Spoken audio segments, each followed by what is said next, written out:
Comme vous le voyez, on a un nombre important d'intervenants avec certaines prises de parole comme celle-ci au pupitre et puis ensuite une discussion un peu plus, enfin moins officielle. Et pour finir, une conclusion par Jules qui nous fait le plaisir d'être là aujourd'hui. Et donc merci à tous encore pour votre présence.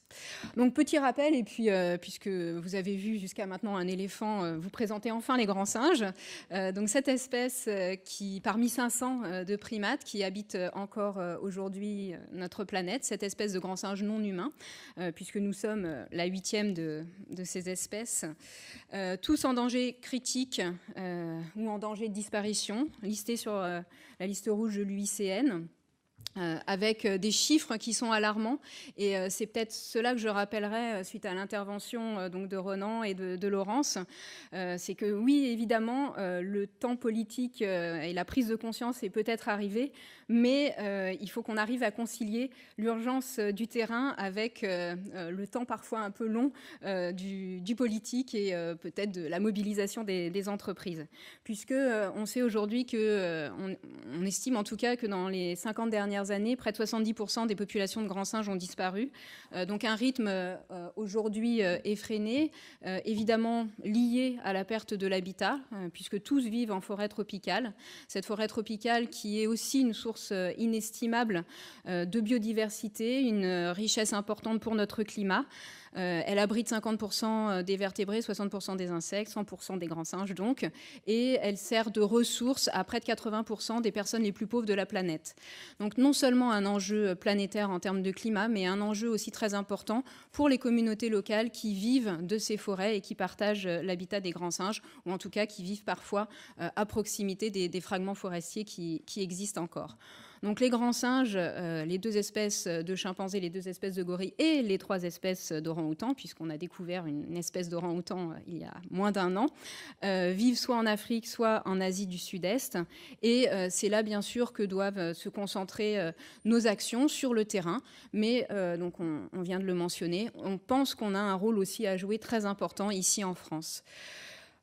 Comment en est-on arrivé là, puisque dans le même temps que cette forêt disparaissait, on découvrait aussi, nous occidentaux et scientifiques, les capacités incroyables cognitives, d'utilisation d'outils, de culture, l'empathie, la collaboration, la planification chez les grands singes. Dans le même temps, pendant ces 50 années, les grands singes disparaissaient et on pensait découvrir quelque chose alors que les recherches aussi, et en particulier les recherches en anthropologie et en ethnologie, nous montrent que les savoirs locaux étaient conscients de cela bien avant que les scientifiques du muséum et d'ailleurs le découvrent.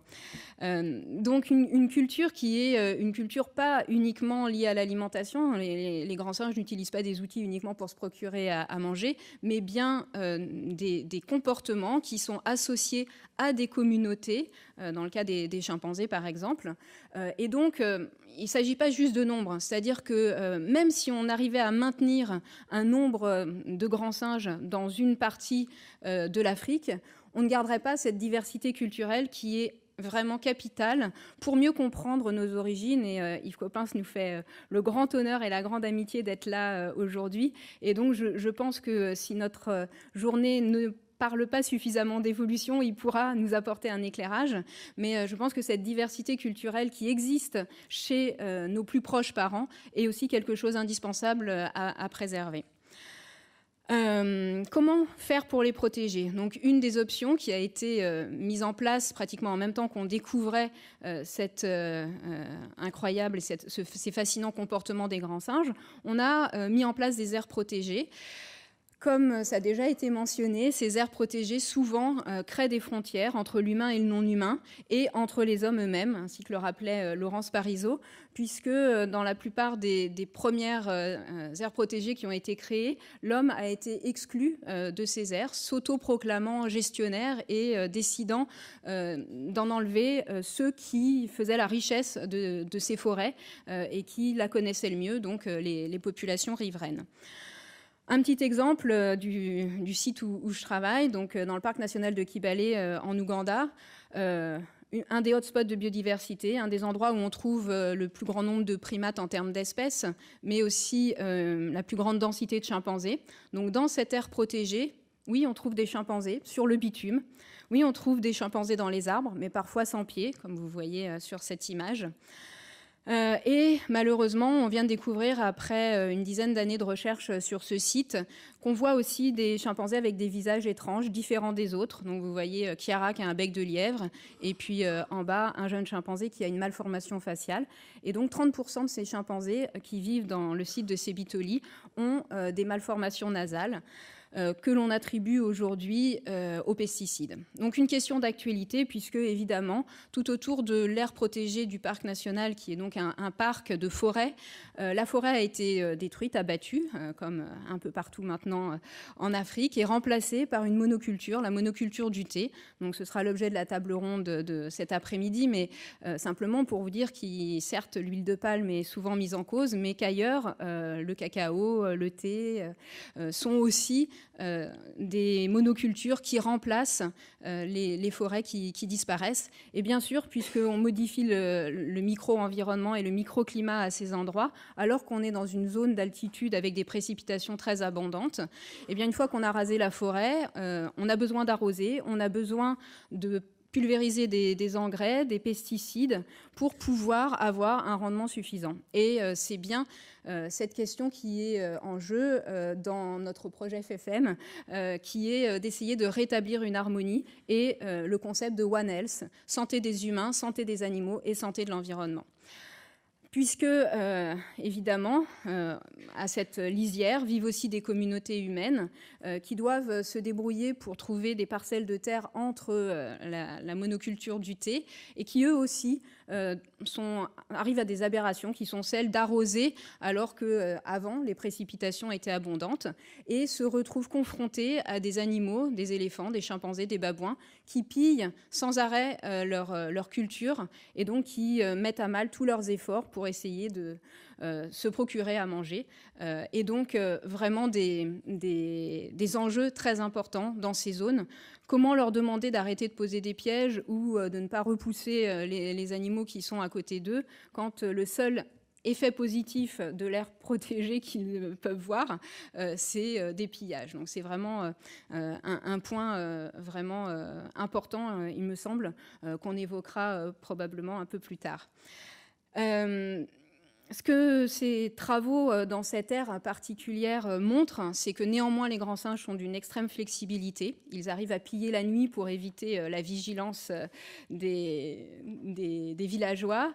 Ils traversent la route en prenant soin d'encadrer les individus les plus vulnérables, les jeunes, les mères, les individus mutilés, en regardant bien à gauche et à droite avant que les gros camions arrivent. Et l'autre point aussi très important, c'est qu'on parle d'aires protégées, mais aujourd'hui, on sait que la plupart des grands singes vivent en dehors de ces aires protégées. Donc repenser ces aires de conservation en essayant d'y inclure les populations humaines, je pense que Noéline nous en parlera, avec des concepts tels que Man and Biosphere, mais également comment faire pour protéger. Et là, peut-être que les questions d'investissement dont parlait Laurence sont des points clés. Voilà, donc... Après la génétique, bien sûr, qui nous convainc de notre proximité, je pense qu'il y avait bien avant ces savoirs locaux et ces cultures qui relèvent et qui montrent à quel point nous sommes proches, à quel point partout où les gens côtoient les grands singes, cette conscience de notre parenté est forte. Et les témoignages de Jean-Christophe, de Julius et aussi de Suzanne nous montreront que ce sont non seulement des savoirs locaux, mais aussi une part importante des traditions qui sont toujours vivantes, mais qui s'érodent petit à petit. Comment faire que ces traditions perdurent? Est-ce qu'il faut protéger les grands singes pour pouvoir protéger ces cultures? Comment les faire connaître? Peut-être que le rôle dont on parlait tout à l'heure de l'UNESCO, c'est principalement faire connaître ces cultures et faire en sorte qu'elles ne disparaissent pas. Je formule un vœu que j'ai déjà exprimé, mais qui est sûrement un peu ambitieux, qui serait celle d'au-delà de faire connaître les cultures locales associées aux grands singes par l'UNESCO, ce serait de faire connaître les cultures des grands singes par le biais du patrimoine immatériel. Je sais que ça peut faire sourire, heurter ou perturber. Mais je pense qu'il y a un enjeu aussi important, si on veut abattre ces frontières entre l'humain et le non-humain, de savoir que d'autres espèces animales que nous ont des cultures. Ce serait symbolique, mais ce serait aussi fort, puisque d'un point de vue concret, si on veut protéger ces cultures, ça veut dire qu'il faut protéger les habitats et protéger les grands singes dans leur diversité. Donc il y aurait vraiment un enjeu très important à cela. Donc on l'a déjà mentionné, notre appel a permis de rassembler au départ des personnalités venant d'horizons différents. Je tiens à aussi remercier Nathalie Baye parce que son engagement auprès des personnalités et du monde artistique est fort. Et ça c'est une caisse de résonance importante, de ne pas rester simplement entre soi, entre scientifiques, mais de faire passer le message. Ce qui probablement a permis la signature de 15 000 citoyens, de montrer que donc nous, Français, on se sent concernés par la disparition des grands singes, mais surtout de tenter de dire qu'on a notre rôle à jouer. Souvent, on entend que les solutions sont ailleurs, les solutions sont là-bas, il faut lutter contre le braconnage, il faut lutter contre la déforestation, et qu'ici, on ne peut rien faire. La bonne nouvelle, si on veut quand même rester optimiste, c'est qu'on a tous notre part à jouer par notre alimentation, par notre consommation, et par le fait de faire bouger les choses d'un point de vue politique sur, par exemple, la lutte contre la déforestation importée ou encore le statut de l'animal dans notre vie quotidienne. Donc l'objet en fait vraiment de ce colloque et j'espère des suivants, c'est d'avoir une valeur ajoutée, de montrer que ici, grâce à nos engagements et à notre mobilisation, on peut aller plus loin que simplement soutenir les actions locales. C'est évidemment complètement indispensable et il faut aussi que les fonds aillent vers la société civile africaine et vers ces projets de terrain, mais il faut aussi qu'on se mobilise ici pour réussir à faire bouger les choses en France, puis après, on l'espère, de façon plus internationale, hors des pays de l'ère de répartition des grands singes. Première victoire, puisque dans le plan biodiversité publié donc, cet été, les grands singes sont présents au sein des forêts tropicales, donc ça c'est un point positif. Et puis donc on aura tout à l'heure le ministre qui peut-être nous fera part des avancées sur cette question de lutte contre la déforestation importée. Un point qui me semble aussi très important, c'est que donc, parmi nous, on a des ONG qui sont vraiment puissantes et qui ont tenté lors de la contribution, lors de la consultation citoyenne, de faire avancer les choses, de rappeler que dans les principales productions qui sont mentionnées, on a déjà beaucoup de choses, mais il manque peut-être celles qui ont le plus d'impact sur les grands singes, en particulier donc thé, etc. Donc peut-être essayer d'élargir un peu la vision. Et enfin, lors de la troisième table ronde, donc on l'a déjà évoqué, et Nathalie Baye, Laurence Parisot l'a rementionné, des premiers pas qui sont apparus avec les grands singes aux États-Unis, avec donc les orang-outans puis la chimpanzé en Argentine.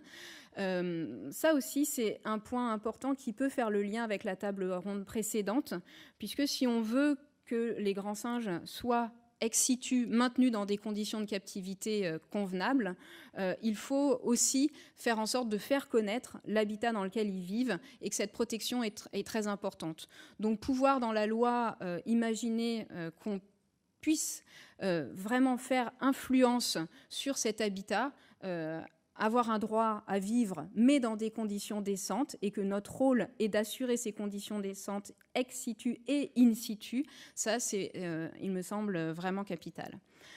Juste rappeler que, et probablement que Arnaud Klarsfeld en parlera cet après-midi, aujourd'hui encore en France, on a des aberrations. On présente des grands singes habillés, ridiculisés, avec des discours qui sont complètement à l'encontre de ce qu'on devrait faire pour une espèce menacée.